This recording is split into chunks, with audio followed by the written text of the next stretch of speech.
New Orleans, the Warriors, from ownership all the way down to interns, tend to be protective of Stephen Curry. Understanding his value to the team and the franchise, they tend to take action when someone goes after him. Such as what happened Friday night, when Pelicans guard Rajon Rondo made an attempt to injure Curry on a play less than 3 minutes into the first quarter. Less than 3 minutes into Game 3 of the Western Conference Semifinals, Curry went up for a jump shot that missed. Trailing the play after being screened by JaVale McGee, Rondo came up behind Curry and used his right foot to swipe at his left ankle as he came down after the shot. "It's just a dangerous play," Warriors coach Steve Kerr said Saturday after practice. "It's a dangerous play." After viewing video of the play, the Warriors were bothered enough to report it the NBA disciplined chief Kiki Vandeweghe, who was at Smoothie King Center for Game 3. Not that they expect Rondo to face any actual discipline from the league. "We'll probably send it in and it's not going to do anything," Kerr said, but hopefully they just keep an eye out for it. Regardless of any action by the league, NBA players are willing to seek their own form of justice. With Rondo already engaged in several heated exchanges with Draymond Green, the veteran point guard shouldn't expect hugs and handshakes from the Warriors when the teams meet Sunday for Game 4.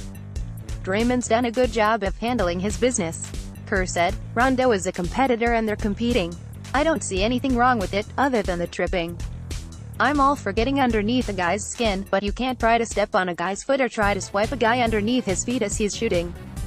Those are dangerous plays." After watching video of the incident for the first time, Kevin Durant, who minutes earlier indicated that all is fair in postseason basketball, couldn't bring himself to comment.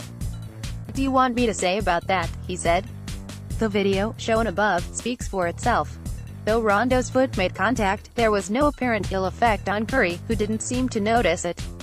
Some of his teammates surely did, either Friday night or at some point Saturday, even though they chose not to directly address the issue. Asked about that particular play, Green deflected it. "I think Steph will have a better shooting day tomorrow," he said. "KD will have a better shooting day tomorrow. Klay Thompson will be even better than he was tomorrow. And I think we'll do what we came here to do, which is win the game. Don't be surprised, though, if in Game 4 the Pelicans, and Rondo in particular, face considerably more force from the Warriors. More physicality. And not just to win the game. New Orleans, the guessing games are over, and will be for at least as long as this Warriors-Pelicans series will last, and the conclusion likely will come on Tuesday. In laying a 118-92 beating on New Orleans in Game 4 of the Western Conference Semifinals Sunday at Smoothie King Center, the Warriors put an emphatic end to any mystery about their starting lineups for the foreseeable future. Which means Stephen Curry at point guard, Klay Thompson at shooting guard, Andre Iguodala at small forward, Kevin Durant at power forward and Draymond Green, listed at 6'7", at center. "I'll start these guys the next game, too," Warriors coach Steve Kerr said. "You're on the road, you're threatened, you put your best 5 guys out there," he added. The result was the Warriors taking a 3-1 lead in the best-of-7 series. They can close it out in Game 5 Tuesday night at Oracle Arena. This group, which had never formed the starting lineup, is precisely what Green had spent 2 days requesting, and he was not stunned that Kerr unleashed it. "I kind of figured before Steve said it that it would happen," Green said afterward. "I wasn't surprised. I think it really set the tone for this game.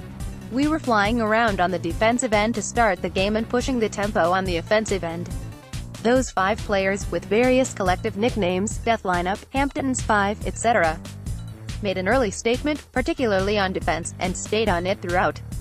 From the moment the ball was tipped off, they buzzed about the court, disrupting, dislodging, blocking and swiping the Pelicans into submission. The Warriors opened up leads of 17-4 and 27-10, forcing the Pelicans to call a second timeout with 4:06 left in the first quarter. It just got the energy right to start the game," Curry said. "We took advantage of it and got the momentum on our side. We were able to set the right tone to bounce back after that terrible Game 3.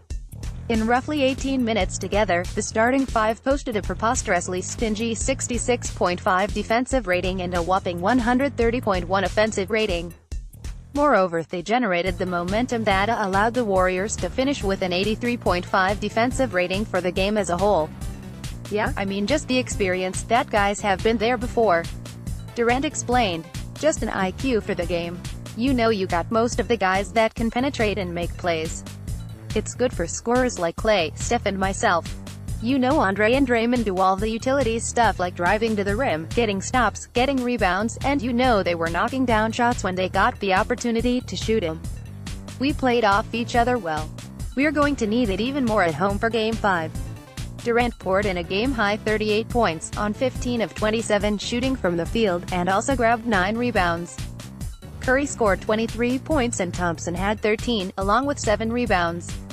Green totaled only 6 points but added 9 rebounds, 9 assists, 4 steals and 2 blocked shots. Every member of the starting lineup posted an impressive plus-minus number, from Curry's plus 21 to Green's plus 28.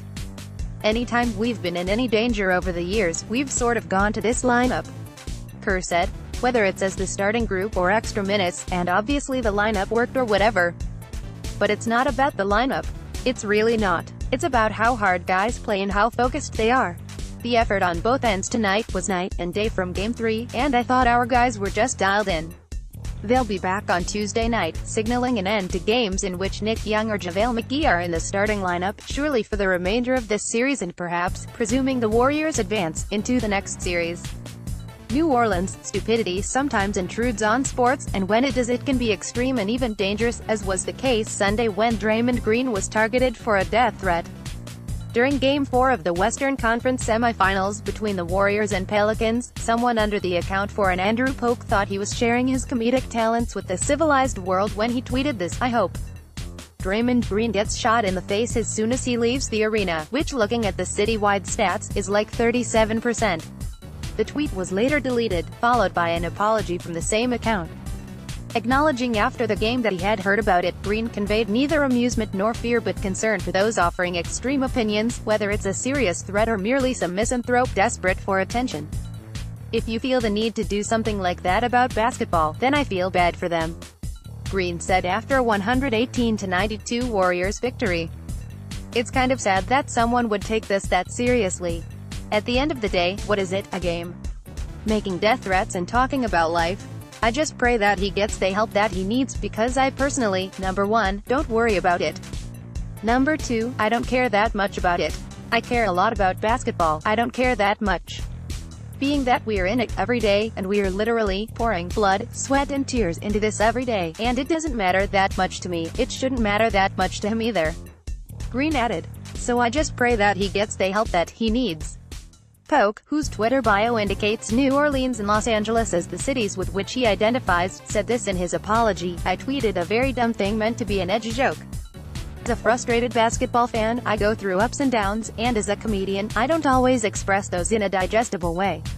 I wish no harm to anyone over simple game, and I apologize sincerely."